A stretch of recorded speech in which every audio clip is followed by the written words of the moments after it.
Baik. Kemudian hikmah berikutnya adalah hikmah yang kedua, iradatuka. Qala Imam Ibn Athaillah As-Sakandari rahimahullah ta'ala, nafa'anahu Allahu bihi wa bi ulumihi wa bi ulumi masyaihihi fid daraini amin, ila anqal iradatuka tajrida ma'a iqamatillahi iyyaka fil asbabi minasyahwatil khafiyyati. At-tajrid wa iradatukal asbaba ma'a iqamatillahi iyyaka fit tajridi inhitatun minal himmatil aliyyati. Di sini ada dua makom. Yang pertama adalah makom tajrid, yang kedua adalah makom sabab. Makom tajrid adalah makom yang diberikan oleh Allah kepada seorang hamba, dia dibebaskan dari sebab-sebab urusan duniawi.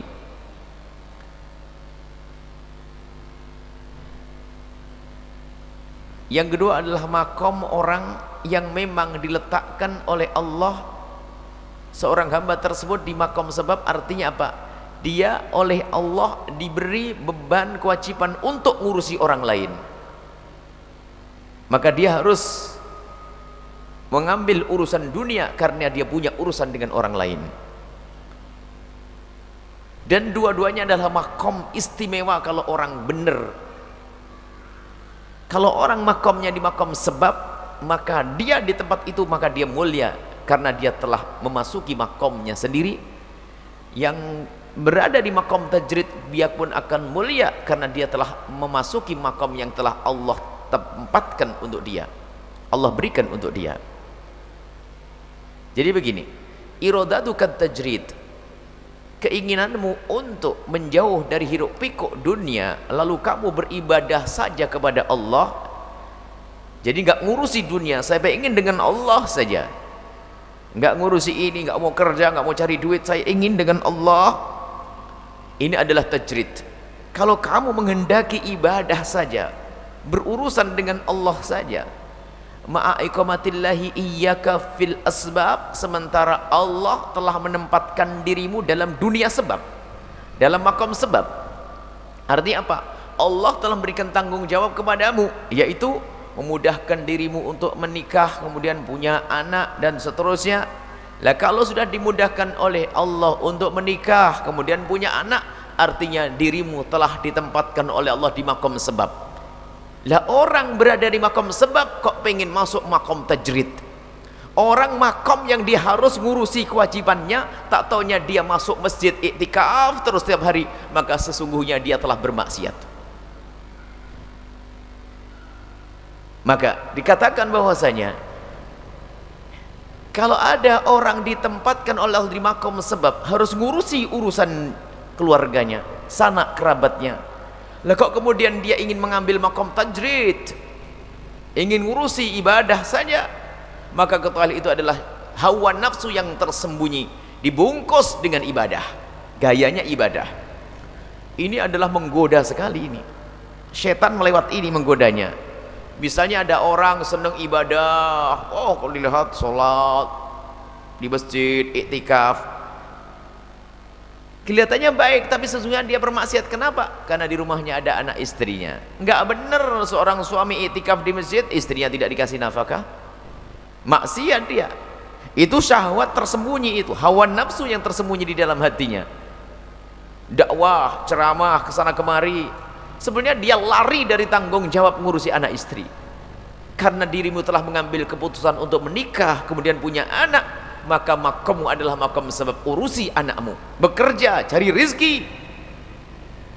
Ini, maka kalau orang berada di makom sebab, tekuni makommu ini, dan engkau bisa sampai kepada Allah di makom ini. Maksudnya begitu.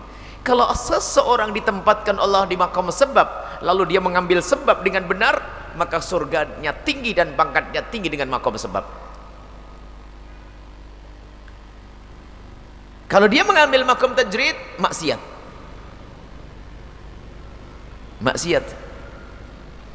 Ini bisa diperluas dengan bermacam-macam kisah. Contoh, kalau Anda punya tugas harus bekerja di sebuah tempat, anggap saja apa misalnya kantor pos. Masih ada kantor pos ya?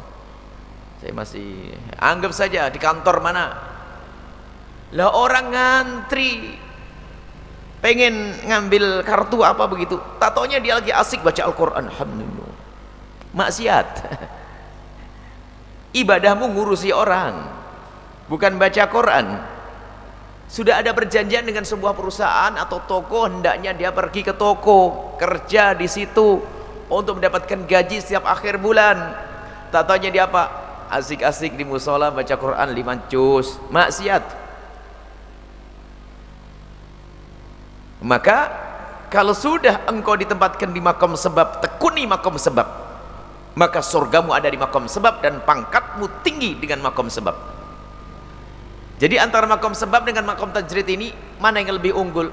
Tidak ada yang diunggul. Yang unggul adalah siapapun yang serius menekuni makomnya. Ini makom sebab. Nanti ada makom tajrid. Lah ada orang sudah sampai makom tajrid, oleh Allah dibebaskan daripada tanggung jawab. Istri nggak punya, anak nggak punya, kewajiban nggak apa-apa. Toknya sibuk ngurusi duit, ngurusi dunia. Maka dia adalah ngikuti. Ini adalah inhitat, dikatakan bahasanya iradatuka, kemauanmu di saat engkau menghendaki untuk sebab, di saat engkau mencoba memasuki makom sebab, ma'a iqamatillahi iyyaka fit tajridi, sementara Allah telah menempatkanmu di makom tajrid, makom gak usah ngurusi orang, telah dijauhkan kamu dari hiruk pikuk urusan manusia. Kamu dijauhkan dari itu, lah kok ternyata dirimu mengambil ilmu, mengambil makom sebab, maka sesungguhnya engkau telah inhitat, runtuh, jatuh, tersungkur dari makom yang tinggi. Anil himmatil aliyati, himmah yang sangat tinggi. Himmah tinggi di sini adalah sampai kepada Allah, untuk kenal Allah. Lah telah dimudahkan oleh Allah, dia tidak punya tanggung jawab, nggak ada keluarga, nggak ada sanak, nggak ada kerabat. Lah kok ternyata dia sibuk dengan urusan dunia. Dunia pun tidak digunakan untuk menolong saudaranya, bukan meningkatkan kualitas ibadahnya, tidak mendekatkan diri kepada Allah. Maka jelas yang runtuh adalah himmahnya. Dia tidak ingin kenal Allah secara sesungguhnya, runtuh dia. Baik, kita ulas dari awal lagi, bahwa mari kita koreksi diri kita sendiri. Kalau sudah kita berada di makom sebab, maka tekuni makom sebab. Kalau kita menekuni makom sebab sesuai dengan petunjuk baginda Nabi dengan syariat, maka ketahuilah pangkat kita akan tinggi di makom sebab. Misalnya, Anda adalah orang yang dipilih oleh Allah untuk berurusan dengan orang lain, tidak sekedar anak, istri dan sebagainya. Mungkin di bawah Anda adalah tanggung jawab yang banyak. Tiba-tiba dikerumunin oleh orang fakir, orang yatim dan sebagainya, sering mengadu kepada Anda. Dan Anda punya kemampuan untuk bisa mencari rizki untuk mencukupi mereka. Ternyata Anda bekerja dan bekerja, terserah itu anak yatim, apa pesantren atau apa, Anda mampu di situ. Dan memang Anda menjadi tumpuan, semua orang mengadu kepada Anda, punya tanggung jawab. Di bawah naungan Anda 10, 20, 100, 200. Kalau Anda tekuni ini, maka makommu adalah di sini, tinggi sekali nanti. Sehingga dia bekerja, memikirkan usaha, cari duit untuk memberi makan anak-anaknya, santri apa orang yang di bawah naungannya, terus bekerja. Satu saja keluarga yang diberi nafkah, dia mencari rezeki untuk satu istri, satu anak. Ini sudah makomnya tinggi seperti orang jihad di jalan Allah. Bagaimana kalau dia ngurusi orang banyak dan dia menjadi tumpuhan, maka ini makom tinggi. Bayangkan, pahalanya besar. Ini makom. Ada contoh lagi makom tajrid. Makom tajrid ini adalah contohnya yang paling mudah adalah santri. Santri yang dengar suara ini. Santri itu sama bapaknya suruh mondok, jangan mikir kerjaan, yang penting kamu belajar yang benar, nak. Itu makom tajrid. Bapaknya juga nggak pernah minta duit, bahkan bapaknya juga ngirimi duit. Itu makom tajrid yang sesungguhnya, yaitu kalau pengen tahu, ayah ibunya sudah mengizinkan bahkan membiayai anak tersebut untuk mendekat kepada Allah dengan ilmunya terlebih dahulu, kemudian diamalkan. Lah kok si santri ini kok mulai usil kerja nyambi ini, wah ini keluar dari makom tajrid, runtuh himmahnya, nanti runtuh semangat kemuliaannya. Dengar santri, belajar yang benar sudah, makommu makom belajar sudah, ngafal, belajar, nyenengkan orang tuamu gak butuh duit saat ini, kecuali memang ternyata nak kamu boleh mondok tapi saya juga butuh bantuan karena abahmu sudah tua nggak bisa cari rezeki, maka anda berada di makom tajrid sesaat, makom sebab sesaat. Ini makanya santri bingung cari kerja. Saya ingat guru mulia Habib Abdullah Baharun, suatu ketika di saat kita diskusi dengan beliau ada tawaran untuk kerja.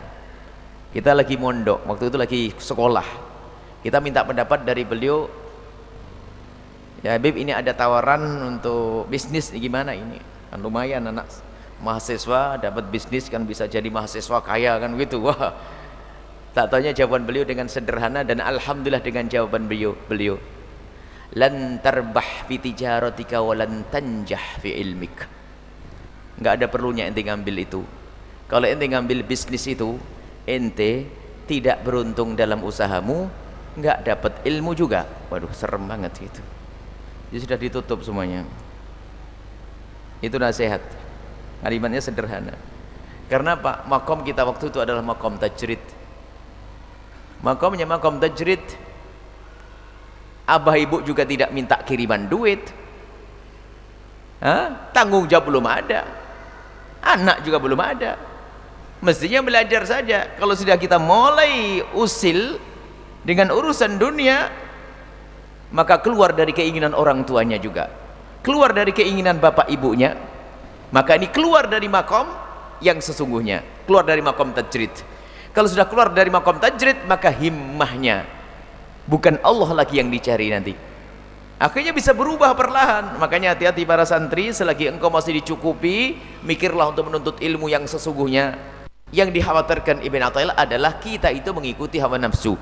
Jadi mengikuti hawa nafsu itu ada di makom sebab, ada di makom tajrid, ada. Orang ibadah nuruti hawa nafsu, wong dia punya tanggung jawab di rumahnya, kok ada anak istri. Termasuk diantaranya pulang ke rumah, lihat seseorang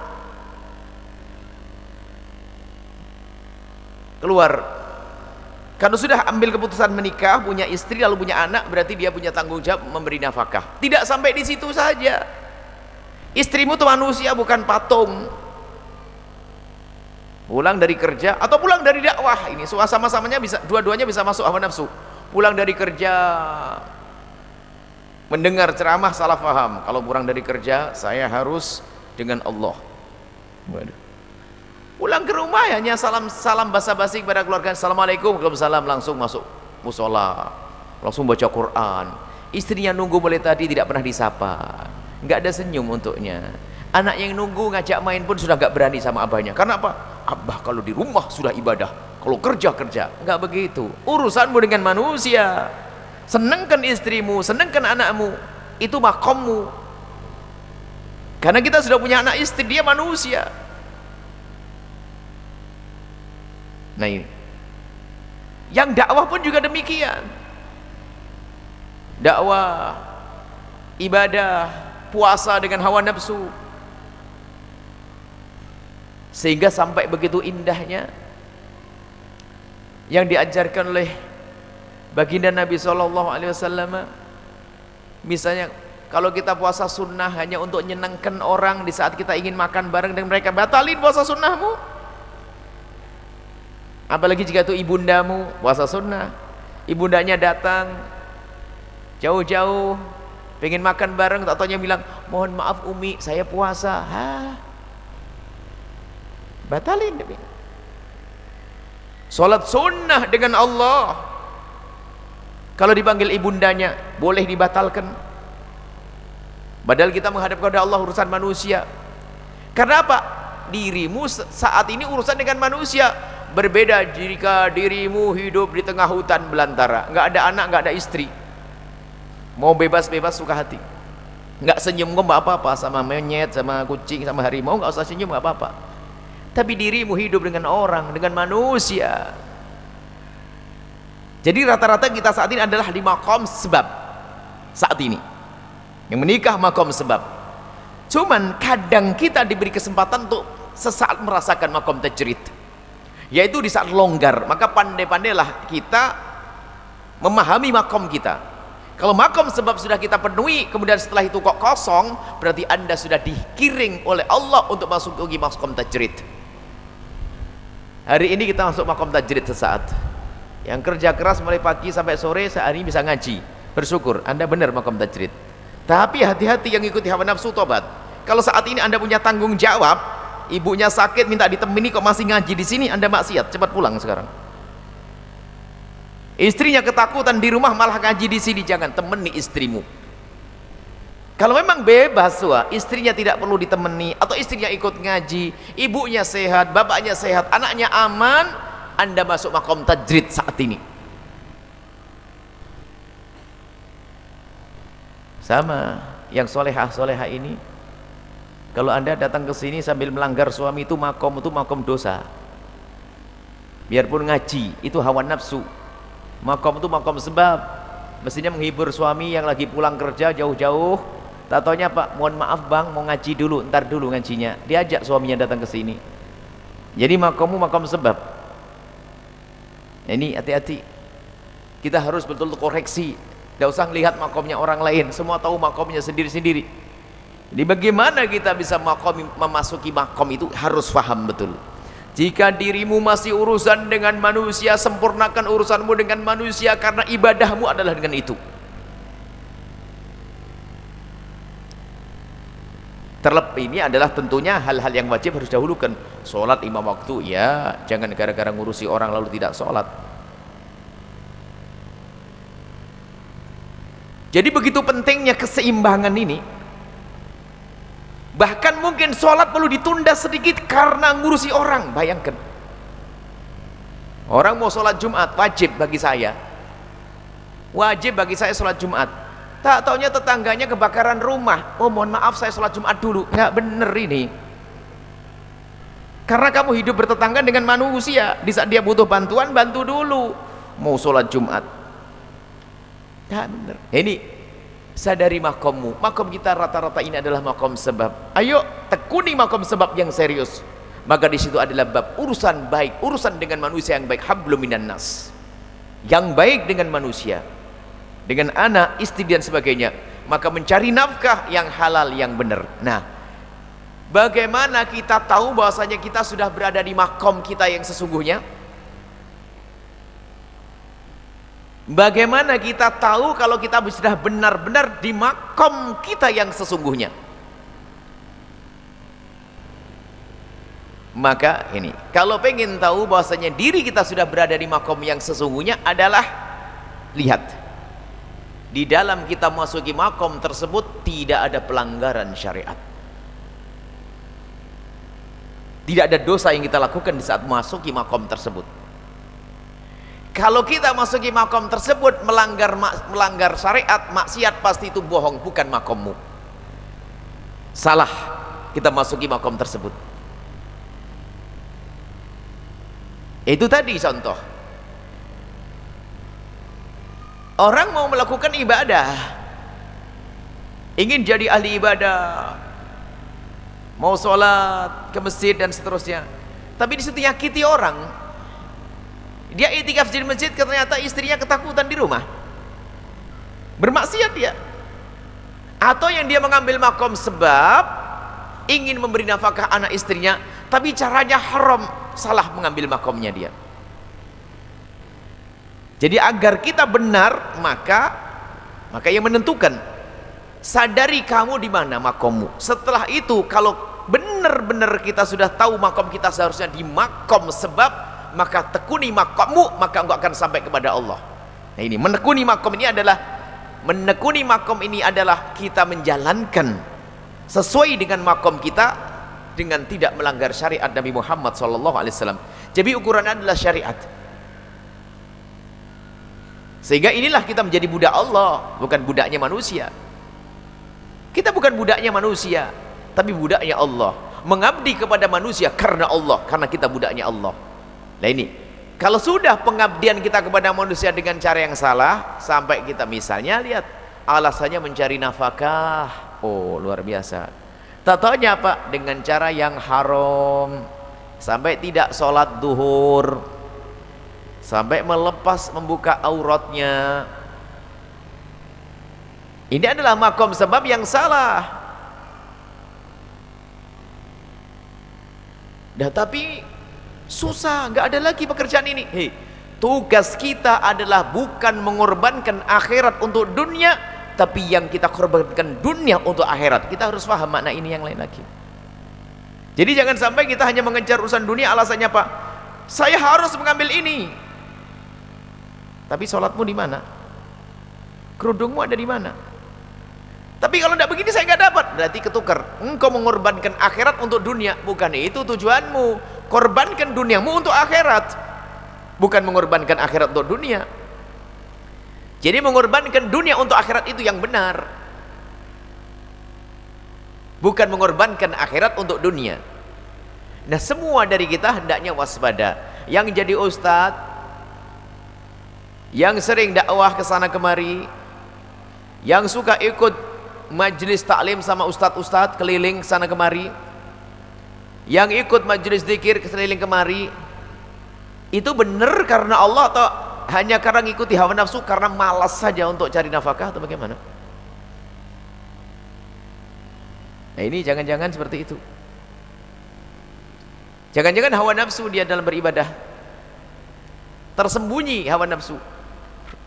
Mestinya urusan dengan manusia, dia punya anak istri, tidak pernah sibuk, tidak pernah memikirkan urusan nafkahnya. Mungkin seseorang berkata begini, aku bisa bertahan, aku bisa makan ala kadarnya, aku bisa makan sederhana, aku bisa pakai baju ala kadarnya sederhana. Dia punya anak istri, dipaksa dengan cara hidup semacam itu, haram, zalim Anda. Anda bisa seperti itu, Anda bisa makan ala kadarnya, tapi jangan paksa orang lain seperti Anda. Mungkin kita bisa makan ala kadarnya, pakai baju apa adanya, tidur di mana saja kita bisa. Tapi setelah dirimu mengambil keputusan untuk menikah dengan seseorang, nggak bisa. Kamu harus menjadi seperti saya, nggak bisa. Maka kita beri nafkah yang layak untuk dia. Kita beri baju yang layak untuk dia. Mungkin Anda bisa cukup dengan satu baju dan makan sehari sekali, pakai kerupuk sekalipun, tapi jangan dipaksa anakmu seperti itu. Zalim ini. Nabi tidak senang orang jangan disamakan. Kalau kita masih mencoba untuk memaksa mereka untuk menyamakan, sudah hawa nafsu di sini. Nabi tidak pernah menjadikan istri beliau harus seperti Rasulullah. Sehingga dalam cara ibadahnya Nabi itu, Nabi kalau sudah sholat lama baru terakhir istri beliau dibangunkan. Lihat, beliau memperhatikan, tidak seperti Nabi. Beliau ngerti nggak ada yang bisa seperti Nabi. Anda mungkin benar orang ahli ibadah, kuat ibadah, soleh, masya Allah, tapi jangan dipaksa istrimu seperti Anda.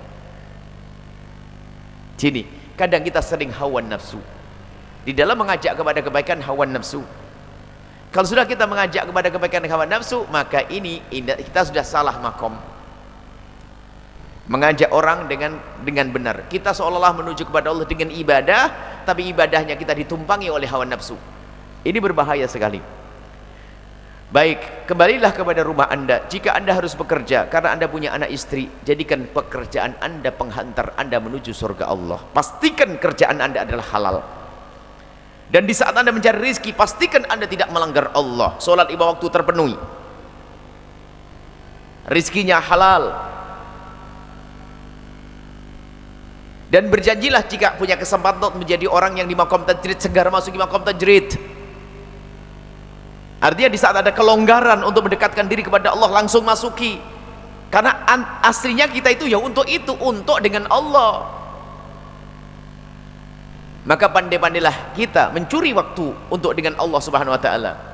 Dan banyak orang diberi oleh Allah kemudahan, akan tapi lihat hawa nafsu. Dulu lihat ada orang macam-macam. Punya istri, punya anak, di saat dia masih tidak mampu Oh bisa hadir pengajian. Ini bukan di sini, itu hanya sekedar contoh saja. Datang dengan naik sepeda, masya Allah, dibonceng istrinya, anaknya di depan, wah, rajin. Setiap minggu mungkin datang atau setiap hari bahkan. Tatanya Allah beri rezeki bisa beli motor, sudah banyak bolong. Tatanya meningkat lagi beli mobil, nggak kelihatan lagi sudah di majelis. Ya? Mestinya dia itu telah dimudahkan oleh Allah urusan dunianya, berarti untuk masuk ke makom tajrid lebih mudah lagi. Makanya hati-hati, apa yang Allah berikan kepada anda dari dunia ini, jika ternyata tidak menjadikan anda semakin dekat kepada Allah, itu fitnah.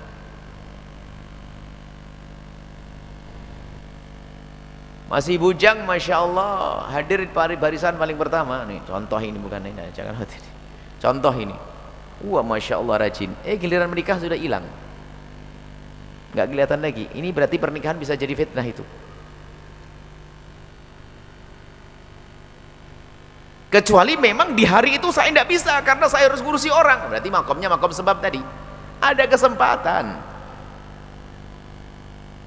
Atau termasuk mendapatkan rezeki. Dulu tuh gaji 200.000 aja bisa hadir pengajian.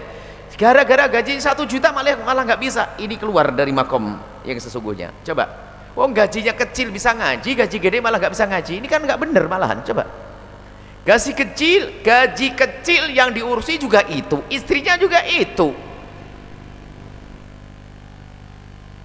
Giliran gaji gede malah tidak bisa. Berarti kita belum ngerti makom. Memang anda makom sebab.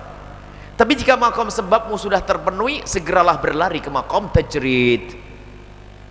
Jika dirimu berada di makom sebab, harus mencari nafkah dan seterusnya. Jika ternyata sudah mencukupi, segera masuk makom tajrid. Sehingga ada orang, dia itu berada di dua makom sekaligus. Contohnya apa? Allah, ada orang yang diberi kemudahan untuk mencari rezeki. Dan kita menemukan orang seperti itu, masya Allah. Urusan rezeki dia lancar. Cuman karena sudah berjalan, tidak perlu dia harus keluar tenaga sendiri, dia hanya ngontrol dari jauh. Tatanya kerjanya apa? Sholat, ibadah, menghadiri majelis dan sebagainya. Wah, ini makom tinggi, dua-duanya diambil, luar biasa. Makom tajrid, dia bisa ibadah puas karena dia cerdas. Wong punya pembantu 3 nggak bisa ngaji, ini kan kelewatan. Punya mobil, punya sopir. Kalau dia cerdas, dia makom sebab urusan bisnis ditekuni. Mungkin dia menjadi orang kaya, hebat, sampai bisa nyantuni anak yatim, nyantuni orang fakir dan seterusnya. Akan tapi ibadahnya masya Allah, sholat nggak pernah, sholat malam nggak pernah putus, hadir majelis taklim dan seterusnya. Inilah orang yang hebat makomnya. Jadi dia berada di dua makom sekaligus. Makom, jadi bisa berada di dua makom sekaligus. Karena apa? Dia di makom urusan manusia, bisa nafkahi anak istri, keluarga, bahkan menyantuni pondok dan seterusnya. Tapi di sisi lain, karena kecerdasan dia masuk makom dengan Allah subhanahu wa ta'ala. Ini istimewa. Tapi tidak semua orang bisa seperti itu. Biasanya seseorang di makom tajrid saja, tidak punya anak, tidak punya istri, tidak punya tanggung jawab, baru dia bisa khusyuk ibadah. Imam Nawawi itu masuk makom tajrid. Imam Nawawi masuk makom tajrid, nggak pernah punya tanggung jawab, nggak punya urusan. Makanya ngarang kitab sama ibadah saja. Dan beliau sadar makomnya, maka karangannya banyak. Ini ada orang yang makomnya adalah makom sebab. Ini kebanyakan dari manusia, sehingga punya anak istri, alhamdulillah, sholat 5 waktu dijalankan, cari nafkah yang benar, anaknya dibenerin dan seterusnya. Itu adalah makom sebab. Tapi kalau bisa, anda jika punya kesempatan, anda memang di makom sebab, anda bekerja, cari rezeki dan sebagainya, kalau punya kesempatan masuki makom tajrid, sehingga anda tidak pernah urusan. Ya, ini yaitu orang yang zamannya kan bisnis bisa di manage kan, dari jauh pun saya bisa ngontrol, karena bisnis sudah jalan, saya bisa ngontrol setiap sore atau setiap malam, setiap pagi, nggak perlu harus saya tongkrongin dan sebagainya. Nah, ini adalah kecerdasan orang. Maka semoga kita ditempatkan oleh Allah di makom kita yang sesungguhnya, makom yang sesungguhnya, ya, makom sebab. Semoga kita juga dapat makom sebab sekaligus makom tajrid. Sebab makom sebab jangan diremehkan. Makom sebab ini adalah manfaatnya untuk orang banyak. Kalau orang berada di makom sebab. Kalau anda diberi oleh Allah kekayaan, pengen atau tidak? Diberi kekayaan, tak taunya setiap malam bisa 15 rakaat. Puasanya nggak pernah putus. Setiap hadir majlis taklim bisa. Enak kan? Hadir majlis taklim rajin. Sholat malam iya, puasa gampang, zikirnya banyak, sholat. Kenapa? Dia adalah orang yang punya makom besar tadi, makom tajrid sekaligus makom sebab. Kenapa? Bisnisnya lancar. Dengan bisnisnya dia bisa membantu pesantren, nyantuni anak yatim, kerabat semua ditanggung oleh dia. Oh loh, dia habisin semuanya ini. Pangkatnya tinggi bener nih. Dan ada hamba-hamba semacam ini. Jangan dianggap yang namanya Abdurrahman bin Auf ini tidak pernah hadir di masjid. Abdurrahman bin Auf, sahabat Nabi yang kaya raya, ternyata beliau sangat khusyuk di masjid. Lah makomnya makom apa beliau itu? Ternyata dia urusan manusia dengan kekayaannya, punya karyawan segala macam. Nah, dia sesaat dimasukkan di makom sebab, dan makom sebabnya diambil dengan cara yang benar sesuai dengan syariat.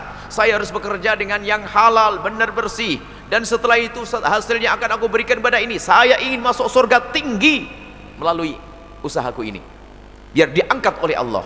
Semoga dengan rahmat Allah aku dimasukkan surga, kemudian aku naik pangkat dengan amalku ini, urusan dengan manusia, pangkat tinggi. Di sisi lain apa? Kalau makom tajrid, aku dapat makom tinggi di hadapan Allah dengan ibadah yang aku tingkatkan. Jadi ini makom-makom, kalau ada orang bisa menggabungkan, luar biasa. Artinya apa? Dia bekerja adalah tidak sampai dia meninggalkan. Ada orang bekerja itu bisa, kita menemukan orang kerja tenang sampai seolah-olah dia itu pengangguran terus, tapi bisnisnya lancar.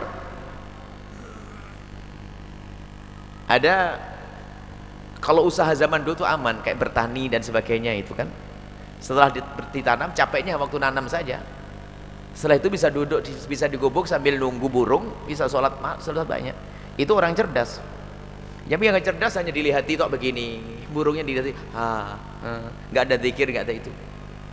Nah sekarang, selagi anda memang benar-benar ini terakhir, selagi anda berada di makom sebab, pandai-pandailah untuk menjadikan kita bisa masuk wilayah tajrid. Artinya begini, di dalam keadaan apapun jangan sampai murni kita dengan dunia saja. Maka dari itu kita sebelumnya bisa di saat sambil bekerja kita sambil membaca salat kepada Rasulullah sallallahu alaihi wasallam, menyisihkan waktu. Jangan pandai-pandailah. Hampir jarang kita menemukan orang saat ini makomnya makom tajrid. Wong semuanya punya anak, punya istri, makom tajrid bagaimana? Yang ada orang bablas, makom sebab kebablasan sudah. Kalau sudah makom sebab, lihat duitnya banyak, ternyata dia paling sibuknya orang. Semakin gede usahanya semakin pusing orangnya, rapatnya tambah sering, lemburnya tambah sering. Aneh ini. Mestinya semakin besar usahanya, dia harus semakin longgar waktunya. Karena apa?